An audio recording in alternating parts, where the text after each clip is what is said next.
ఈరోజు ఏంటి? మట్లాదివారం. అందరం ఒకసారి చెప్దామా ఫుల్ జోష్తో? నేను హోసన్నా అంట, మీరు జయమనండి. హోసన్నా అంట, దేవుడే నా రక్షణ, ఏసే నా రక్షణ. హోసన్నా అంట, ఏసేలోనే నా రక్షణ అందాం. ఓకేనా? కన్ఫ్యూజన్ ఏం లేదు కదా? ఓకే. హోసన్నా జయము, హోసన్నా, హోసన్నా, ఏసయే నా రక్షణ, ఏసయే, ఏసయే ఆయనలోనే జీవం, ఆయనే నా రక్షణ. హోసన్నా జయం. ఇది ఎలా ఉండాలంటే ఒక మీనింగ్, ట్రూ మీనింగ్ రావాలి. ఎలా అంటే అది మనం అనుభవించినప్పుడే దాని ట్రూ మీనింగ్ వస్తుంది. సో వీ వాంట్ జస్టిస్ అని అన్నప్పుడు జస్టిస్ వచ్చినప్పుడే దాని మీనింగ్ వస్తుంది. అవునా కదా? వీ వాంట్ జస్టిస్ అంటారు. స్టూడెంట్స్లో ఉన్నప్పుడు మనము ఎన్నో ఉద్యమాల్లో పార్టిసిపేట్ చేస్తూ ఉంటాం. కొంతమంది తెలిసి తెలియక కూడా వచ్చేస్తుంటారు సరదాగా. దాంట్లో మీనింగ్ ఉండదు. ఎప్పుడైతే ఆ జస్టిస్ జరుగుతుందో వాళ్ళ స్కాలర్షిప్ రావడమో, లేకపోతే వాళ్ళకి ఫీజులు తగ్గడమో, లేదా రియంబర్స్మెంట్ ఇవ్వడమో, ఇలాంటివి జరిగినప్పుడే వాళ్ళు చేసిన నినాదాలకి ఒక విలువ వస్తుంది. అలాగే ఈరోజు మనము హోసన్నా చేయమంటే విలువ రావాలంటే నీకు ఆయన రక్షకుడు అయి ఉండాలి. నువ్వు నీ హృదయంలో నిజంగా ఆయన్ని పొందుకొని ఉండాలి. ఆయన మార్గాలు చెప్పున నువ్వు నడుస్తూ ఉండాలి. అప్పుడే దాని మీనింగ్. లేకపోతే ఎలా ఉంటుంది అంటే హ్యాపీ న్యూ ఇయర్ అన్నట్టే ఉంటుంది. ఎన్నో న్యూ ఇయర్లు వస్తాయి, ఎన్నో న్యూ ఇయర్లు పోతాయి, కానీ నీకు హ్యాపీనెస్ ఉండాలంటే నీలో ఏసే ఉండాలి. అలాగే హోసన్నా జై, ఎవరు నేను తప్పుగా అనట్లేదు, దాని మీనింగ్ తెలుసుకోవాలంటున్నాను. హోసన్నా జయం అంటే ఆ జయం నీలో ఉండాలంటే నీకు నిజంగా దాన్ని అనుభవించాలి. అంటే ఆయనే నా రక్షణ, నీ రక్షకుడు ఆయన అయి ఉండాలి, నీ హృదయంలో ఆయన ఉండాలి. అప్పుడే దాని నిజమైన అర్థం, పరమార్థం. అప్పుడు నువ్వు హోసన్నా చేయమంటే దానికి ఒక రియల్ మీనింగ్ వస్తుంది. సో దీని గురించి డాడీ దానిగా చెప్తారు, మట్లాదివారం గురించి. నేను దాని గురించి టచ్ చేయాలనుకోవట్లేదు. కానీ మనము ఈ వాక్యం, ఈ మందిరం అంతా ఏం నమ్ముతామంటే మన నోట్లో జీవ మరణాలు ఉంటాయి. మనం ఏదైతే పలుకుతామో దానికి దేవుని వాక్యం జతపరిచినప్పుడు ఆ వాక్యంలో దేవుని శక్తి విడుదలయ్యి మన జీవితాలు మార్చిద్ది. It will shape our future. So ఈ యాకోబు రాసిన పత్రిక 4వ అధ్యాయం,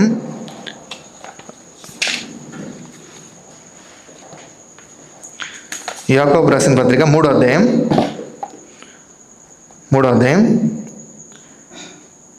4వ వచనం. ఒక ఓడతో పోలుస్తున్నాడు. నిన్న మనం యూత్ మీట్ తెలుసుకున్నాం. ఇప్పుడు నేను ఒకటి చెప్తాను. ఒక ఓడ, పెద్ద ఓడ, చాలా పెద్దది. ఈ కాలనీ అంత పెద్ద ఓడ తీసుకోండి. అంటే ఎంతో ఒక 100 అడుగులు పొడవు, ఒక 100 అడుగులు వెడల్పు, ఇంత పెద్ద కార్గో షిప్ ఉంది. ఆ షిప్లో మీరు ఏమేస్తే ఉంటుంది? ఏమేసినా ఉంటుందా లేదా? అంటే వరేస్తే వరి ఉంటుంది, వెపన్స్ వేస్తే వెపన్స్ ఉంటాయి, చెక్కలు వేస్తే చెక్కలు ఉంటాయి, న్యూస్ పేపర్ వేస్తే న్యూస్ పేపర్ ఉంటుంది, లేదు బ్రిక్స్ వేస్తే బ్రిక్స్ మోసిద్ది. నేనేం చెప్తున్నా అంటే ఒక షిప్ మన లైఫ్తో, మన హార్ట్లో పోల్చుకోండి. ఓకే? మన హృదయంలో ఏం పెట్టుకుంటాం ఈరోజు కంపేర్ చేసుకున్నాం. ఇప్పుడు ఒక ఓడలో ఏమేస్తే అది ఉంటుంది అన్న వాళ్ళు నమ్మిన వాళ్ళు చేపేకట్టండి. ఆ ఓడలో మీరు మీ బండ్లు వేస్తే బండ్లు మోసిద్ది, ఇటుకలు వేస్తే ఇటుకలు మోసిద్ది, చెక్కలు వేస్తే చెక్కలు మోసిద్ది, వెపన్స్ వేస్తే వెపన్స్ మోసిద్ది, రైస్ వేస్తే రైస్ మోసిద్ది. దీంట్లో ఏమైనా డౌట్ ఉందా? సిమిలర్లీ ఇదే పద్ధతిలో మీ హృదయంలో ఏమేస్తే అది మోసిద్ది మీ హృదయం. ఏమైనా డౌట్ ఉందా ఇందులో? ఈ హృదయంలో ఒక క్యారియర్స్, మీ హృదయము మోస్తూ ఉంటుంది. ఏం మోస్తుంది ఈరోజు? దేవుని వాక్యం మోస్తుందా, లేకపోతే లోకంలో ఉండే ఆలోచనలు మోస్తుందా? సరే, ఇప్పుడు మనం ఈ హృదయము ఒక క్యారియర్గా చూసుకున్నాం, అంటే ఒక మోసే పడవగా చూసుకున్నాం. ఇప్పుడు ఈ పడవ దేని ద్వారా నడుస్తుంది? పడవ చుక్కాని ద్వారా దాని డైరెక్షన్ మారుతూ ఉంటుంది. అంటే ఇప్పుడు ఇది పడవగా చూసుకుంటే, ఈ చుక్కాని కిందది చుక్కానిగా చూసుకుంటే, ఇది స్ట్రైట్గా ఉన్నంతకాలం స్ట్రైట్గా వెళ్తూ ఉంటుంది, ఇది కొంచెం తిప్పితే ఇది కొంచెం తిరుగుతూ ఉంటుంది. ఇంతవరకు ఏమైనా డౌట్ ఉందండి ఎవరికైనా? సో పడవకి చుక్కాని ఎంత ఇంపార్టెంటో మన జీవితానికి మన నాలుక అంతే ఇంపార్టెంట్. ఈరోజు మన హృదయము మోసుకునేది దేవుని వాక్యం అయితే మన నాలుక దాన్ని డైరెక్షన్ మారుస్తూ ఉంటుంది. మనము మన నాలుక దేవుని వాక్యం విడుదల చేసినప్పుడల్లా మనం దేవుని ఆశీర్వాదాలకి దగ్గర అవుతూ ఉంటాం. ఇప్పుడు మనము ఈ బోట్ని తిప్పాలంటే ఒక్కసారిగా తిరగదు. ఈ చుక్కాన్ని డైరెక్షన్ ఇటు తిరిగినప్పుడు వెంటనే బోట్ ఇటు తిరిగిపోదు, దానికి ఒక షిఫ్ట్ వస్తుంది. It will take a shift, అంటే కొంచెం స్లైట్ డైరెక్షన్ చేంజ్ అవుతూ ఉంటుంది. అంటే నేను వస్తాను ఒకసారి చిన్న ఉదాహరణ ఇక్కడ నుంచో. సో వెనక నుంచి ఒకళ్ళు గైడ్ చేస్తూ ఉంటే ఇట్లా అంటే చూసారా చిన్నగా, అంటే షర్ట్ని ఉదాహరణగా చెప్తున్నా. ఇప్పుడు కొంచెం వాడు తిరుగుతుంది అని, ఇప్పుడు ఈ షర్ట్ని చుక్కాను అనుకోండి, ఇట్లా అన్నాను చిన్నగా తిరుగుతుంది, అర్థమవుతుందా? So thank you. అంటే అర్థం కావడానికి అంటే వెంటనే తిరిగేది నాలుక, చిన్నగా తిరిగేది జీవితం. వెంటనే తిరిగేది చుక్కాని, చిన్నగా తిరిగేది బోటు. నువ్వు ఈరోజు పలుకుతుంటే వెంటనే తిరగదు, నువ్వు వెంటనే తిరగాల్సిన నాలుక, నీ జీవితం చిన్నగా తిరుగుతుంది. ఆ డైరెక్షన్ ఎవరికి అర్థమైద్ది అంటే తిప్పే వాళ్ళకి అర్థమైద్ది. నువ్వు అందరికీ చెప్పాలా? అర్థం కాదు. బోట్ ఎట్టిపోతుంది, ఎటు తిరుగుతుంది చుక్కాని ఒక డ్రైవర్కే తెలుస్తుంది. డ్రైవర్ క్యాప్టెన్కి తప్ప కంట్రోల్ ఇంకెవరికి ఉండదు. క్యాప్టెన్ ఇద్దరు పెట్టుకోడు, అంటే స్టీరింగ్ ఉండేది ఒకళ్ళ చేతిలోనే ఉంటుంది, ఎంత పెద్ద ఓడైనా. నీ లైఫ్ స్టీరింగ్ ఎవరికి ఇస్తున్నావు? వాళ్ళు వీళ్ళు చెప్తాను అడు తిప్పి ఇటు తిప్పంటే కెప్టెన్ తిప్పుతాడా? ఆ లైట్ వస్తుంది నువ్వు అడు తిప్పమంటే తిప్పడు. ఆయనకు ఒక అవగాహన ఉంటుంది, ఆ బోట్ మీద ఎంత లోడ్ ఉంది, ఎడు తిప్పితే ఎడు తిరుగుతుంది, అవగాహన ఉండాలి. నీ జీవితం పట్ల నీకు అవగాహన ఉందా? దేవుడు నీ గురించి ఏం చెప్తున్నాడు ఈరోజు? నీకు దేవుడు ఎంత ప్రత్యేకం, నిన్ను ఎంత ప్రత్యేకంగా దేవుడు ప్రేమిస్తున్నాడు, నీ లైఫ్ మీద నీకు ఒక క్లారిటీ ఉండాలి.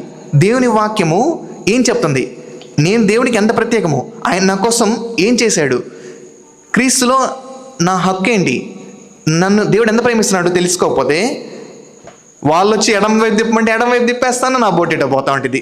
ఇటోళ్ళు వచ్చి ఈ కుడి వైపు తిప్పేమంటారు, నా బోట్ ఎటో పోతూ ఉంటుంది. నా లైఫ్ ఎటో పోతూ ఉంటుంది. బోట్ అంటే లైఫ్, నేను చెప్తాను కదా. సో ఈ కాంటెక్స్ట్లో ఒకళ్ళు ఒత్తిడి వల్ల మన లైఫ్ ఎప్పుడు బోట్ తిరగకూడదండి. మనకు క్లారిటీ ఉండాలి, మన ఎటెల్లాలో తెలుసుకోవాలి, అటువైపుగా మన ప్రయాణం ఉండాలి. ఆ ప్రయాణానికి తోడు మన నాలుక అయి ఉండాలి. ఈ రోజు నుంచి మనము ఆ నాలుక విషయంలో దేవుడు ఏం చెప్తాడు ఒకసారి చూద్దాం. 3:4 చూద్దాం. యాకోబు 3:4 అక్కడ ఉంది మా. సో యాకోబు 3:4 ఒకసారి చూద్దాం. ఒక పెద్ద పడవని ఉదాహరణ తీసుకోండి. నాకు ఇంగ్లీష్లో ఉంది, తెలుగులో ఏమని చెప్తారో నేను ఇంగ్లీష్ చదువుతాను. Although they are so large, అంటే పెద్దవైనప్పటికీ, and are driven by strong winds, పెద్ద పెద్ద గాలులు వచ్చినప్పటికీ, they are steered by a very small rudder, అంటే చిన్న చిన్న చుక్కాని ద్వారా వెళ్తుంది. Wherever the pilot wants to go, అంటే నువ్వు ఆ పైలట్ అయి ఉండాలి, నిన్ను నడిపించేది దేవుడే ఉండాలి. నీ నాలుకలో ఏం పలకాలి? నీ నోట్లో దేవుని వాక్యం పలకాలి. పైలట్ నువ్వే, కానీ నడిపించేది పైనుంచి దేవుడే ఉండాలి. సో నువ్వు ఎక్కడికి వెళ్ళాలనుకుంటున్నావు? ఇంతకీ నీ గమ్యం ఏంటి? So similarly the tongue is a small part, అంటే నీ నాలుగు కూడా చిన్నది బాడీలో, but it makes a great boast, అంటే అదిరి పడతా ఉంటుంది. సో ఈరోజు నువ్వు ఎక్కడికి వెళ్ళాలనుకుంటున్నావు అనేది ఇంపార్టెంట్. నువ్వు నీ గమ్యాన్ని మార్చుకో. ఈరోజు వాక్యానుసారంగా మన గమ్యం మారాలి. అర్థమవుతా? మనం ఎంత వాక్యం తెలుసుకుంటే మన గమ్యం మీద అంత క్లారిటీ ఉంటుంది. మనము వాక్యం తెలుసుకోకపోతే మనము ఒక ఎడారిలో రౌండ్లు కొడుతున్నట్టు లెక్క, లేదా ఒక సముద్రంలో రౌండ్లు కొడుతున్నట్టు లెక్క, ఎటు పోం, అక్కడక్కడే తిరుగుతూ ఉంటాం. సో మన ఫస్ట్ స్టార్ట్ అయినప్పుడు జర్నీకి మన డెస్టినేషన్ ఉండాలి. నీ గమ్యం ఈ వాక్యం. ఈ వాక్యానికి విరుద్ధం ఏది కూడా నీ గమ్యం కాదు. అలలు వస్తున్నాయని చెప్పి నువ్వు బోట్ తిప్పేయద్దు, కష్టాలు వస్తున్నాయని చెప్పి నీ మాట మార్చేయద్దు. నీ జీవితం ఇంతే అంటే అది నమ్మద్దు. అది ఫ్యాక్ట్ అయి ఉండొచ్చు, అది వాస్తవమైన అయిండొచ్చు, కానీ సత్యము వాస్తవాల్ని మార్చే శక్తి కలిగింది. మనం ఎప్పుడు నేర్చుకుంటూ ఉంటాం, దేవుడే సత్యం, నేనే సత్యం అన్నాడు. వాక్యమే సత్యం, వాక్యమే దేవుడు, యేసయ్య. ఆ వాక్యం ఆది నుంచి ఉంది. ఆది నుంచి ఉన్నదానికి ఎక్కువ గ్రిప్ ఉంటుందా? ఎక్కువ శక్తి ఉంటుందా? నిన్నగాక మొన్న వచ్చిన దానికి శక్తి ఉంటుందా? నిన్నగాక మొన్న వచ్చి చెప్తున్నానని అంటారా? అవునా కదా? నిన్నగాక మొన్న వచ్చిన వాళ్ళ గురించి ఎక్కువ వాల్యూ ఉంటుందా, ముందు నుంచి ఉన్న వాళ్ళకి ఎక్కువ వాల్యూ ఉంటుందా? సో నా జాబ్ అయినా అంతే, నిన్నగాక మొన్న వచ్చాడు వీళ్ళకి ఏం తెలుసు, ఎక్స్పీరియన్స్ ఉన్న వాళ్ళు పిలవనే ఆ విషయం డీల్ చేస్తారంటారు. సో ఆది నుంచి ఉన్న వాక్యాన్ని మనం సంప్రదించాలా, లేకపోతే నిన్నగాక మొన్న వచ్చి వాళ్ళు ఏదో అనారోగ్యం నేను అదే అనారోగ్యంలో ఉంటానా? లేదు. మనము పరిస్థితి మారాలంటే ఆది నుంచి ఉన్న వాక్యాన్ని, దేవుడైన వాక్యాన్ని, సత్యమైన వాక్యాన్ని, ఆ సత్యం మిమ్మల్ని స్వతంత్రిస్తుంది, ఆ సత్యం మీకున్న వాస్తవాల్ని మారుస్తుంది. నీ వాస్తవం ఏంటి? నీకు తెలివి లేకపోయినా, నీకు అన్నం లేకపోయినా, నీకు ఆస్తి లేకపోయినా, నువ్వు దేనికి పనికిరావని చెప్పినా ఈ వాస్తవాలు అయి ఉండొచ్చు, కానీ ఈ సత్యం, ఈ వాక్యం అనే సత్యం నీ పరిస్థితిని మారుస్తుంది. మనం ఏదైతే ఇక్కడ ఎంతమంది ఏదో ఒకటి పొందుకోవాలని ఆశపడుతున్నారు చెప్పండి? ఏదో ఒకటి దేవుడి దగ్గర నుంచి పొందుకోవాలి అని ఆశ ఉన్న వాళ్ళు చేయపెట్టండి. ఏదో ఒక సమస్య ఉంది, ఏదో పరిష్కరించాలి, దేవుడు నా జీవితంలో కలుగు చేసుకొని ఇది నాకు సహాయం చేయాలి అని అనుకుంటున్న వాళ్ళు చెప్పండి. పర్లేదు, నా జీవితం మారాలి, ఇలానే ఉండకూడదు, నేను బయటికి రావాలి ఈ వ్యసనాల నుంచి, లేదంటే ఈ దురాత్మ నుంచి, ఈ బాధల నుంచి, కష్టాల నుంచి బయటికి రావాలనుకునే వాళ్ళు చేయపెట్టండి. అది పొందుకోవాలంటే మనం ఈరోజు మన చుక్కాని మార్చాలి, మన నాలుకని చిన్నగా మార్చాలి. అది మారినంత మాత్రాన వెంటనే తిరగదు, మన జీవితం చిన్నగా తిరుగుతుంది. ఇప్పుడు దీనికి ఉదాహరణ చెప్తాను, నువ్వు కొంచెం నవ్వు అనుకోకుండా. డానీని నేను ఫోన్ అడిగాను, ఇది డానీ దగ్గర ఉంది, లేదా ఒక వస్తువు డానీ దగ్గర ఉంది, నేను తీసుకోవాలి, నువ్వు కొంచెం అటు వెళ్ళవా? ఇప్పుడు డానీ నాకు కనిపిస్తున్నాడు, నేను డానీ దగ్గరికి ఒక అడుగు ముందుకేసాను, నువ్వు ఒక అడుగు ముందు. ఇప్పుడు ఏమైంది? నాకు డానీకి దూరం తగ్గింది, నేను దానికి దగ్గర అవుతున్నాను. అంటే నేను ఏదైతే పొందుకోవాలనుకుంటున్నానో దానికి నేను ఒక అడుగు దగ్గర అయ్యాను. ఎంత దూరంలో ఉన్నానో కళ్ళ ముందు కనిపిస్తుంది. ఇదే ఉదాహరణ నేను ఆత్మీయంగా నేను చెప్తాను. ఇంకొక అడుగు ముందు వేద్దాం. ఇంకొక అడుగు ముందు వేసినప్పుడు నేను ఏదైతే పొందుకోవాలనుకుంటున్నానో దానికి నేను దగ్గర అయ్యాను. ఇంకొక అడుగు ముందుకేద్దాం. నేను ఏదైతే పొందుకోవాలనుకుంటున్నానో దానికి నేను, చెప్పండి, ఒక అడుగు దగ్గరైనా దూరమైనా? ఓకే, ఇంకా దగ్గర వచ్చాను. ఇప్పుడు నేనైతే పొందుకోవాలనుకుంటున్నానో అది ఒక అడుగు, చెప్పండి ప్లీజ్, ఇంట్రెస్ట్ లేదా? దేవుని దగ్గర నుంచి అది పొందుకోవాలి లేదా? ఒక అడుగు దగ్గర అయ్యాను, అనిపించట్లేదా మీకు? ఫైనల్లీ తీసుకునేటప్పుడు నేను అది పొందుకున్నాను. నేను ఇంతలో ఉండి ఎన్నో కిలోమీటర్లు జర్నీ చేసి వచ్చి ఇంతలో ఉండి నేను ఇట్లా తిరిగి వెళ్ళిపోతే నేను అది పొందుకుంటానా? ఇలా ఉన్నాం ఈ క్రైస్తవం చాలాసార్లు. దేవుని దగ్గర నుంచి ఎన్నో సంవత్సరాల నుంచి అడుగుతూ ఉంటాం, ఎన్నో సంవత్సరాల నుంచి ఏడుస్తూ ఉంటాం, ఎన్నో సంవత్సరాల నుంచి విశ్వసిస్తాం, నమ్మాము, పొంది ఉన్న నమ్ముతాము, విశ్వాసంతో ప్రార్థిస్తాము. దేవుని దగ్గరికి ఒక్క అడుగు దూరంలో దేవుడు మంచోడు కాదు, దేవుడు పక్షపాతి, దేవుడు నాకు ఇవ్వడు, వాళ్ళనే ప్రేమిస్తాడు, చాలా కారణాలు ఉండొచ్చు అది పొందుకోకపోవడానికి. కానీ ఇంకొక అడుగు దేవుని దగ్గరికి, దానికి నువ్వు ఎంత దూరంలో ఉన్నావు నీకు అనవసరం, నువ్వు దానికి దగ్గర అవుతూ ఉంటావు. ఎప్పుడు? నీ చుక్కాని చిన్నగా దేవుని వాక్యం పట్ల మార్చి పలికినప్పుడు. కూర్చోలేని. Thank you so much. అయితే ఈ కంటికి ఫిజికల్గా కనిపిస్తూ ఉంటుంది మనం ఎంత దూరంలో ఉన్నాం అనేది, కానీ ఆత్మలోకంలో మనం దేవుణ్ణి ప్రార్థిస్తున్నాం, పలుకుతున్నాం. పలకడం అంటే ఆత్మలోకంలో పొందుకోవడం కదా. మనిషి కోసం పలుకుతున్నామా, దేవుని కోసం పలుకుతున్నామా? మనం దేవుని దగ్గర నుంచి పొందుకోవాలి. కాబట్టి అది ఎక్కడ? అదృశ్య లోకంలో ఉంటుంది. ఈ దృశ్య లోకంలోకి వచ్చి మనం పొందుకోవాలంటే మన కంటికి కనిపించదు. అదే విశ్వాసం అంటే, కనిపించిన వాటిని విశ్వసించి పలికితే అది విశ్వాసంతో పొందుకోవాలి దేవుని దగ్గర నుంచి. సో మనం ఎంత దగ్గరలో ఉన్నామో మనకు తెలియదు. ఇదే నేను చెప్పాలనుకుంటున్నాను. మనం దేవుని దగ్గర నుంచి ఏదైనా పొందుకోవాలి అనుకున్నప్పుడు దానికి మనం ఎంత దగ్గర అయ్యామనేది తెలియదు, లేదా ఎంత దూరంగా ఉందనేది తెలియదు. కానీ మనం ఏం చేయాలి? ఈ వాక్యం సత్యం, నేను నమ్ముతున్నాను, క్రీస్తు యేసు ఐశ్వర్యం చెప్పు నా ప్రతి ఒక్క అవసరం తీర్చబడింది, నేను నమ్ముతున్నాను అన్నప్పుడు ఒక అడుగు దగ్గర అవుతున్నాను. అది ఎంత ఉందో నాకు తెలియదు, ఎంత దూరం ఉందో నాకు తెలియదు, నేను ఒక అడుగు దగ్గర అవుతున్నాను. ఆయన పొందిన గాయాలచే నేను స్వస్థపడ్డాను. నాకు ఏ నొప్పి ఉన్నా, ఏ అనారోగ్యం ఉన్నా, ఇది పోదు అని డాక్టర్ రాసిచ్చినా లేదు, నా ఆరోగ్యానికి నేను ఒక అడుగు దగ్గర అవుతున్నాను. నా ఇంట్లో సతమతం ఉంది, యేసు నామములో ప్రతి ఒక్క సాతాను శోధన వెళ్ళిపోను గాక, నా కుటుంబంలో శాంతికి ఒక అడుగు, చెప్పండి, దగ్గర అవుతున్నాను. ఎవరికి దేవుని దగ్గర పొందుకోవాలి లేదా? నేను ఎగ్జైటెడ్గా ఉన్నాను, మీరు కూడా అదే ఉత్సాహంతో ఒక అడుగు దగ్గర అవుతున్నాను. నా ముందు కనపడకపోవచ్చు, నేను తలగా ఉంటాను కానీ తోకగా ఉండను. ఒక అడుగు నేను తలగా అవడానికి దగ్గర అవుతున్నాను. ఇది తెలుసుకున్నప్పుడు చాలా ఆనందంగా ఉంది. అందుకే మీకు చెప్పాలని వచ్చాను. సో ఎప్పుడైనా మీకు నిరుత్సాహం వచ్చినప్పుడు లేదు నేనేమనుకోవాలి, నేను ఒక్కడుగు చెప్పండి, ఒక్కడుగు దగ్గర అవుతున్నాను. అది ఎంత దూరం ఉందో నాకు అనవసరం. దేవుని వాక్యం పలికినప్పుడు నిరర్ధకంగా తిరిగి వస్తుందా? తిరిగి రాదు. దేవుని వాక్యం మనం మాట్లాడినప్పుడు మన పట్ల దేవుని దూతలు రెడీగా బయలుదేరతాయి. నువ్వు ఆ మాట పలికినప్పుడు దేవుని దూతలు ఆ కార్యాన్ని త్వరపెడతాయి. ఆ త్వరపెట్టిన దూతలు నిరర్ధకంగా తిరిగి రావు. చెప్పండి అందరూ కలిసి, నేను దేవుని వాక్యాన్ని నా చుక్కాని అయిన నాలుకతో పలికినప్పుడు ఒక్కడుగు దగ్గరికి వస్తున్నాను, ఒక్కడుగు దగ్గరికి వస్తున్నాను. అది ఎంత దూరంలో ఉన్నా నేను పట్టించుకోను. అది ఎంత దూరంలో ఉన్నా నేను పట్టించుకోను. నేను అదే నమ్ముతాను. చెప్పండి, నేను అదే నమ్ముతాను, నేను అదే పొందుకుంటాను. హల్లెలూయా. దేవుని ఈ వాక్యాన్ని మన హృదయాల్లో ఆయన రక్తంతో భద్రపరిచి నిరంతరంగా ప్రతిఫలం ఇవ్వాలని కోరుతున్నాను. ఆమేన్. ఈరోజు పామ్స్ అండి, అందరికి తెలుసు కదా పామ్స్ అండి అంటే.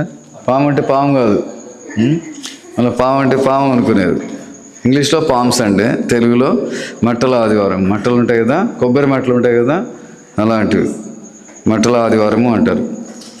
ఏంటంటే అవన్నీ పట్టుకొని హోసన్నా జయము అని దేవుణ్ణి స్తుతించి మహింపరిచారు.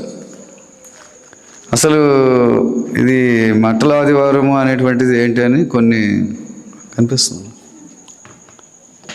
ఏంటి అనేది మనం చూసుకుంటే మట్టల ఆదివారము ఒక స్పెషల్ డే. ఇది ఒక ప్రవక్త జకరియా ప్రవక్త 9వ అధ్యాయంలో ప్రవచనం, ప్రాఫెసీ అంటాం కదా. ప్రవచనం అంటే ముందుగా దేవుడు యేసయ్య ఏమైతే చేయాలని ఉందో అది చేసేటువంటిది కదా. కొన్ని వందల సంవత్సరాలకు పూర్వమే దేవుడు తెలియజేసినటువంటి నెరవేర్చడానికి దేవుడు ఈ కార్యాలను చేశాడు.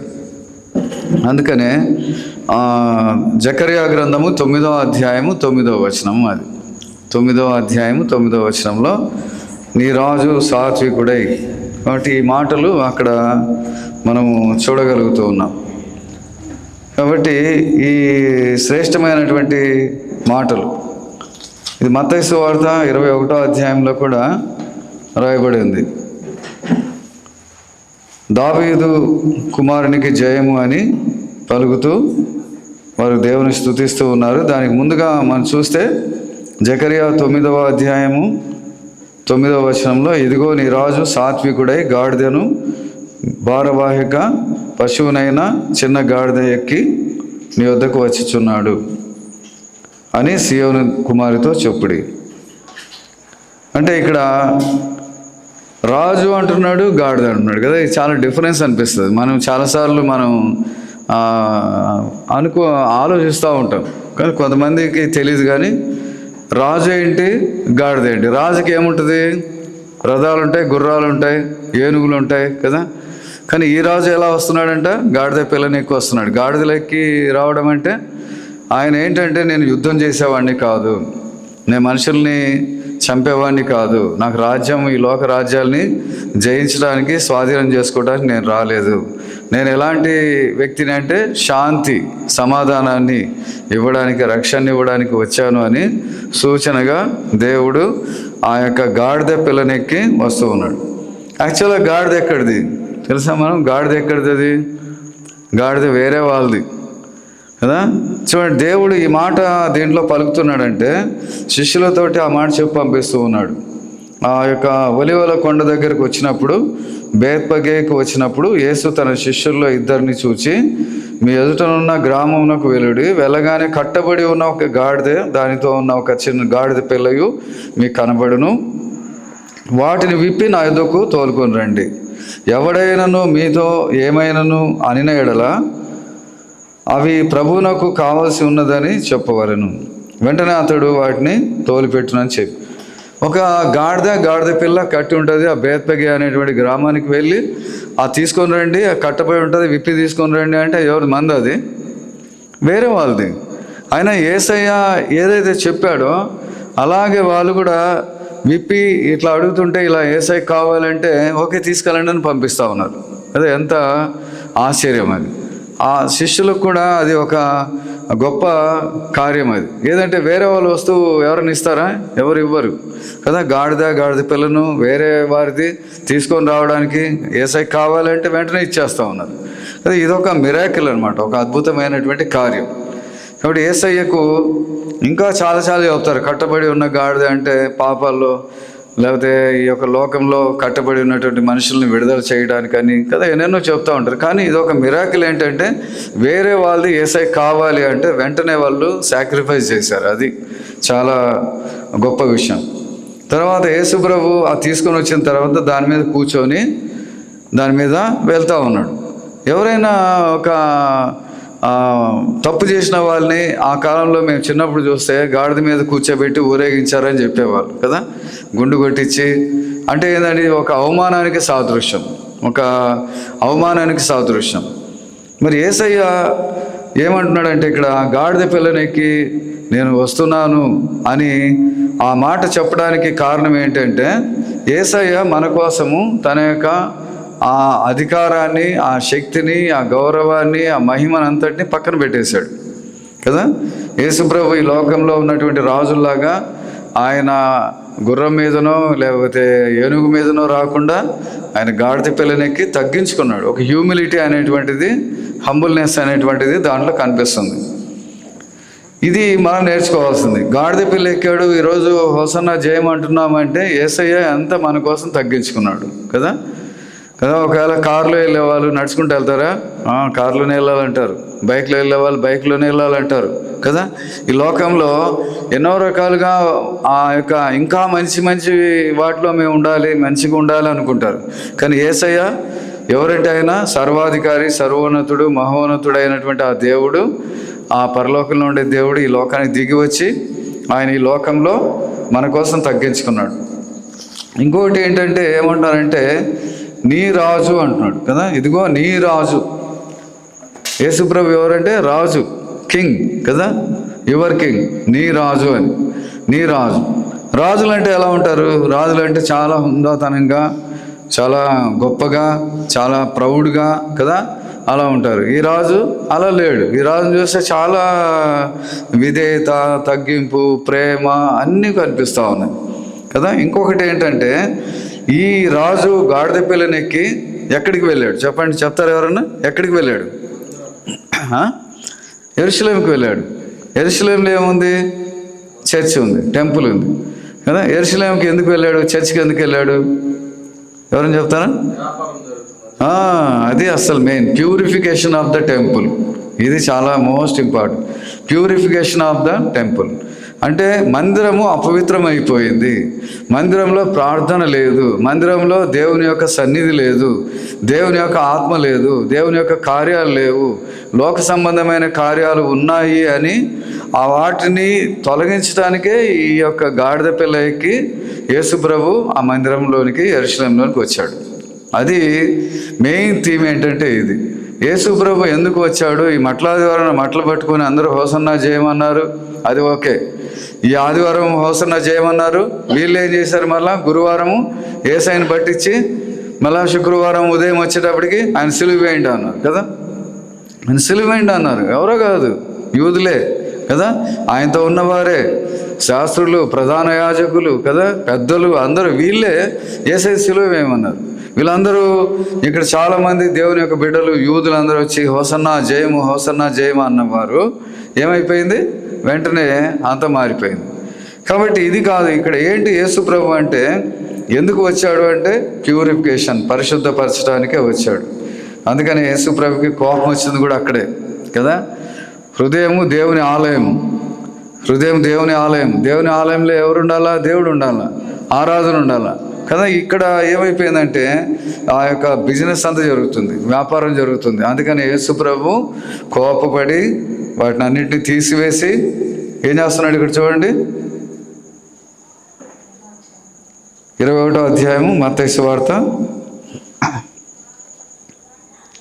ఆయన యెరూషలేములోనికి 10వ వచనం వచ్చినప్పుడు పట్టణమంతయు ఈయన ఎవరు అని కలవరపడెను.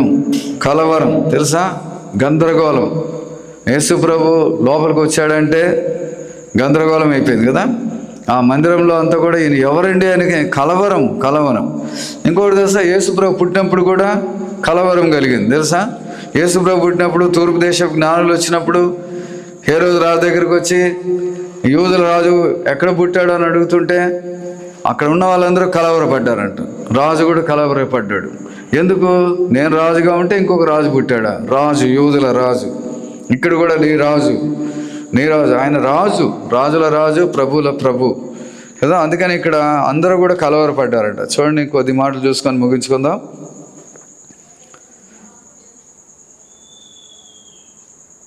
ఈయన ఎవరు అని కలవరపడెను. జన సమూహము ఈయన గలిలయలోని నజరేతు వాడని ప్రవక్తని యేసు అని చెప్పిరి. యేసు దేవాలయంలో ప్రవేశించి క్రయ విక్రయములు చేయి వారిని అందరినీ వెళ్ళగొట్టి రూకలు మార్చి వారి బల్లలను గోలము వారి పీటలను పడద్రోసి నా మందిరము ప్రార్థనా మందిరం అనబడును. కాబట్టి మట్టలాదివారం ఏంటంటే ప్యూరిఫికేషన్. మందిరము అపవిత్రం అయిపోతే, మందిరంలో దేవుని ఆరాధన లేకపోతే, ప్రార్థన లేకపోతే దేవుడి కోపం వచ్చింది కదా.